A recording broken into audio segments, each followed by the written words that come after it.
In today's video, I'm going to teach you how to color columns, cells, or values in Monday.com. To get started, sign into your Monday.com account and head to the workspace where your boards are stored. Once you're in, open the specific board you want to customize. This is important because color settings are managed directly inside the board and the column you're editing. Next, find the status column or another supported column type that allows color-based labels. In many cases, the status column is the most common place where people want to add or update colors, since it helps make progress, priorities, or task stages easier to scan at a glance. Now click on a status cell that you want to color. When the cell opens, choose the status label you want to use. This step helps you identify which label you'll be editing, and it also lets you see how values are currently assigned across the board. After that, move to the top of the status column and open the column menu. From there, select Edit Labels.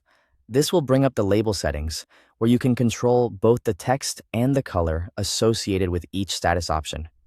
Once the label editor is open, locate the specific label you want to customize.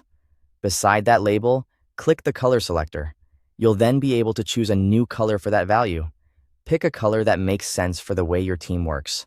For example, many people use green for completed work, yellow for something in progress, and red for blocked or urgent items. Keeping colors intuitive can make your board much easier to understand. When you've selected the new color, save the label changes. Saving is what applies the update across the board, so any cells using that label should now reflect the new color automatically.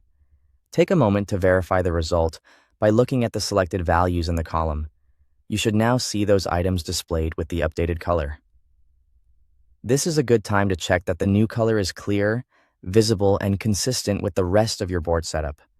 If needed, repeat the same process for any additional labels or status values you want to update. This is especially useful if you're trying to create a more organized visual system for your workflow. Once you're done, your board should be easier to read and much more visually organized. Thanks for watching.